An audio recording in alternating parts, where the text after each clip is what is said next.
Welcome back in, Clay Travis, Buck Sexton Show. We are joined now by Congressman Tim Burchett of the great state of Tennessee.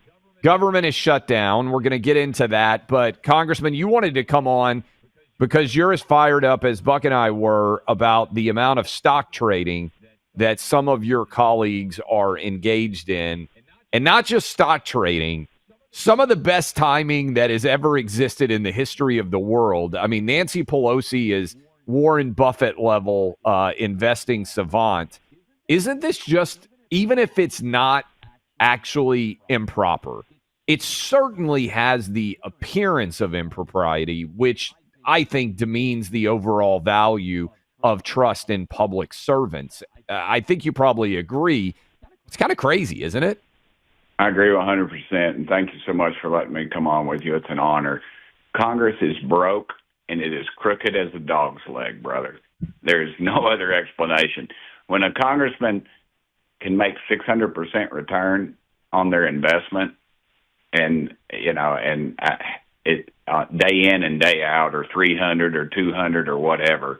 I mean, just go on the Unusual Whales website and read the top 100. It's unbelievable. It is unfreaking believable. I mean, people are making a living now of just following Nancy Pelosi's stock trades.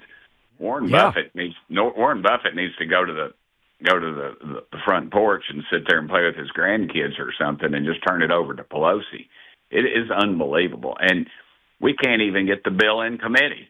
Neither party. They're gutless. They are gutless, and it is shady as all get out. And I had a $12,000 portfolio that my buddy Tommy Siler managed. Everybody needs a dadgum mutual fund, and that's what we ought to do. And I get sick and tired of hearing people in Congress say, "Oh, I'm sacrificing so much." Well, dadgummit, go home and let somebody else do it.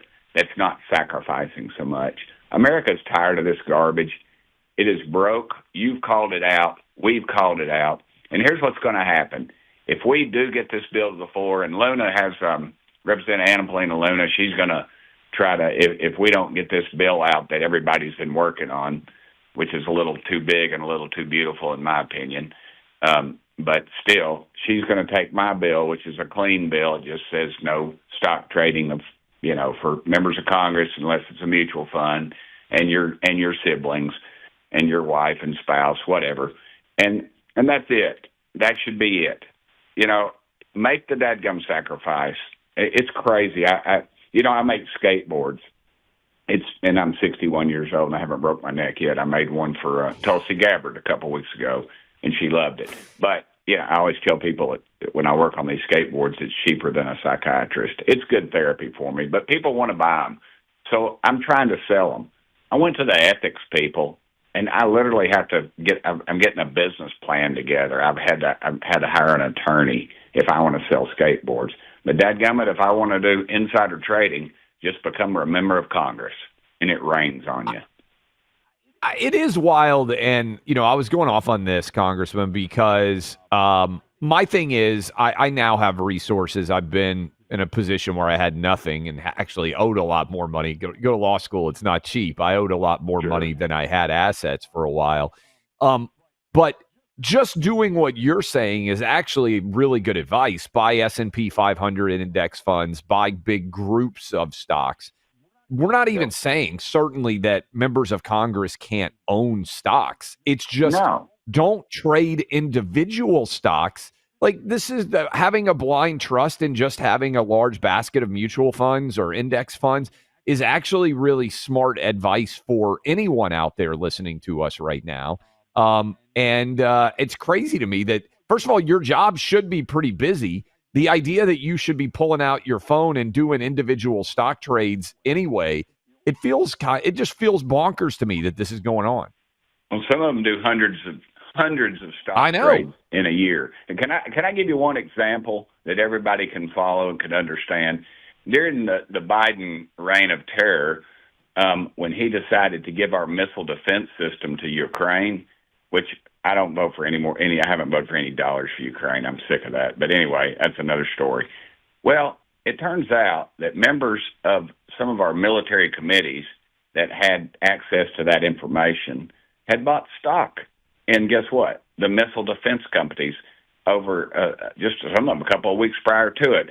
Now, why do you say, what does that mean? Well, we had to replenish ours in a no-bid, multi-billion-dollar contract with these companies overnight. So you see their stock prices would go up dramatically, and yet that's common practice in Congress. They can watch the trends. You're in the meetings. You hear about COVID. I was in the meeting. You heard about COVID, and I remembered I had bought Denny's stock, and all the left accused me of some kind of insider trading. I left the dadgum meeting because the Democrats wouldn't let they had all their staff members in the seats, and we couldn't get any seats.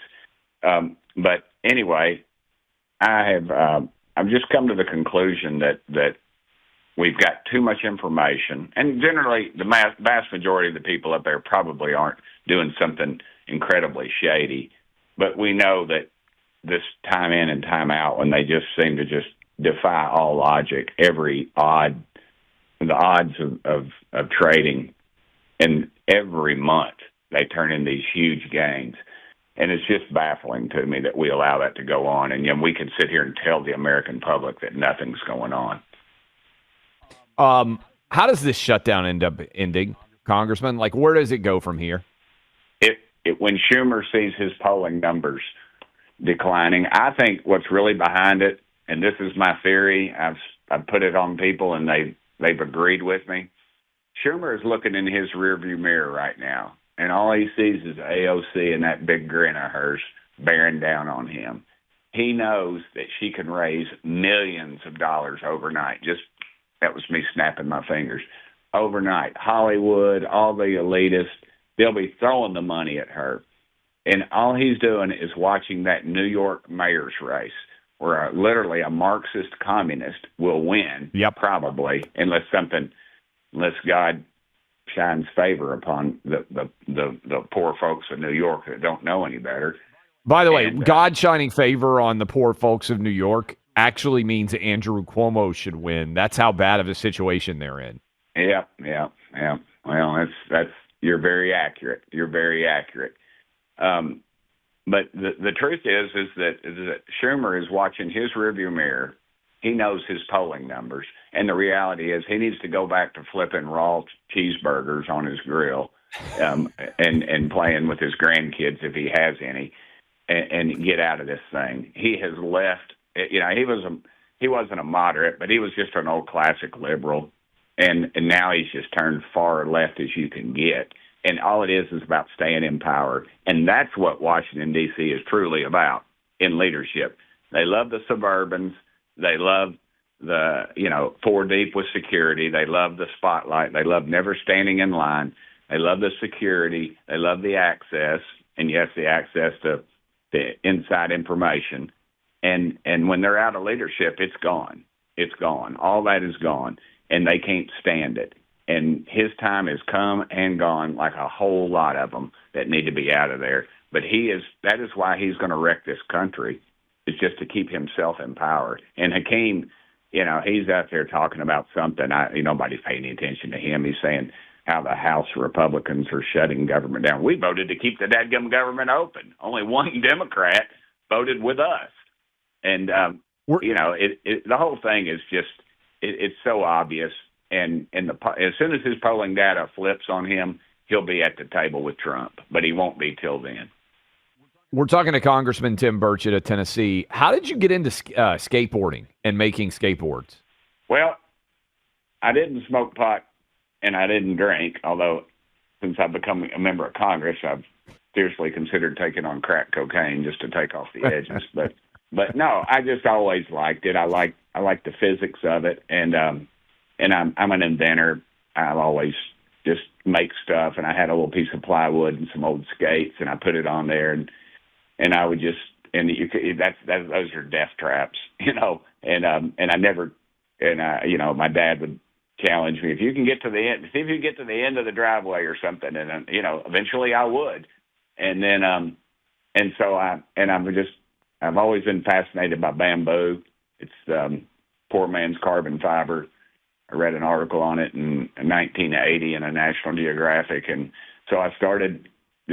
I've always done stuff and tinkered, and now that I've got some equipment to do it in. My major was technological adult education, certified to teach shop. Basically, I can weld and build engines, and I can burn your house down if you want me to wire it. I'm not very good at that, but I can do all those things. I can do casting and just all the stuff around the machine shop. But I just like it. And then I'm a capitalist at heart. And I read somewhere that I think it's a $5 billion industry in this country. Now, I don't want all 5 billion of it, but I wouldn't mind shaving a little off the edge. And so, I make it out of recycled stuff, mainly because I'm cheap. I guess I'm fiscally smart, but I use old pallets, and I've been using banana fibers off of banana plants that I've grown, and I'm just all over about it. And skateboards something you can make small and you can transport easily, and kids dig it. And when you see a 61-year-old out there with his Vans on, skateboarding on a board that he built himself, it's kind of cool, and it's good to bring up conversation, and and I like it. And again, as I say, it's cheaper than a psychiatrist. We're talking to Congressman Tim Burchett of Tennessee. All right, I got the ultimate controversial question for you here to close up the interview, Congressman. Yeah. All right.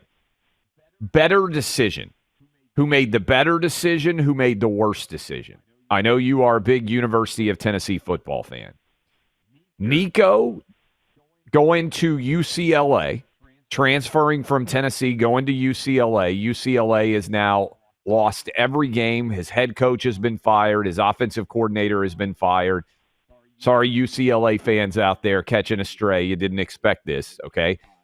Nico to UCLA, that choice, or Kamala Harris picking Tim Walz as her vice president. Who made the worst decision? Who made the better decision? You're on the floor. I'm going to say Kamala, because she was a train wreck anyway, and she just picked a bigger train wreck. They always pick somebody who I always feel like somebody that's not going to overshadow them a lot of times. Yeah. And but J.D. Vance, as we say in East Tennessee, he kicks some ass. I like J.D. He's strong, and he's kind of a buddy of mine, I guess. But that young, what do they call him, Tampon Tim or something? I don't even like saying it, but he is just he's a knucklehead, man. He just can't get out of his own way. I don't know who he was running against to get elected governor out there, but dadgum. Must have been a convicted felon getting ready to go to the electric chair or something. I'm not sure who the Republicans put up against him. But, yeah, Nico, he just took some bad advice, but he'll get a little bit of a paycheck, and if he can just get all his groupies and family away from him, he might be okay. He might be able to salvage something in the Canadian Football League. But, yeah, that's where I'm at before I get myself in any more trouble.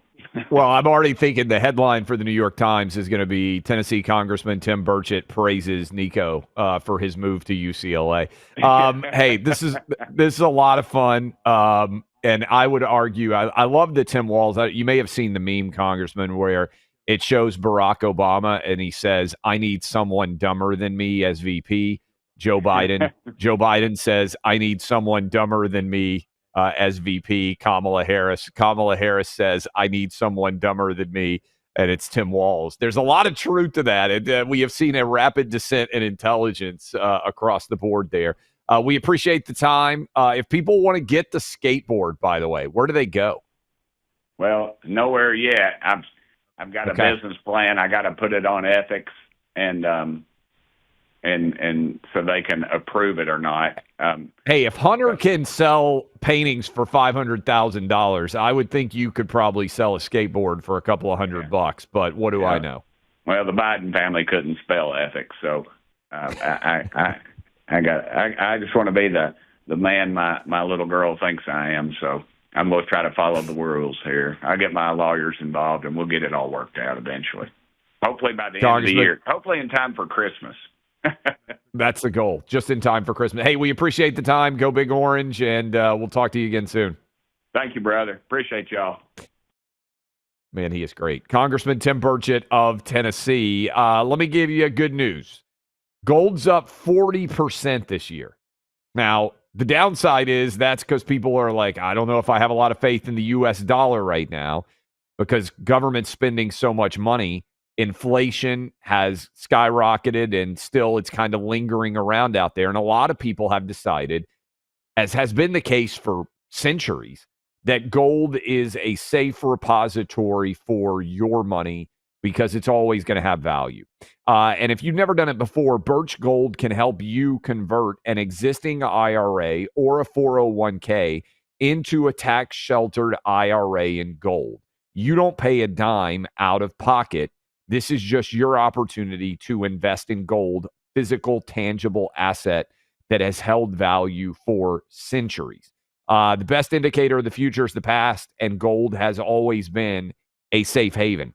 If you want to learn more about whether gold can make sense for you, text Clay to 989898 right now to claim your free info kit on gold. That's Clay to 989898. Protect your future today with Birch Gold.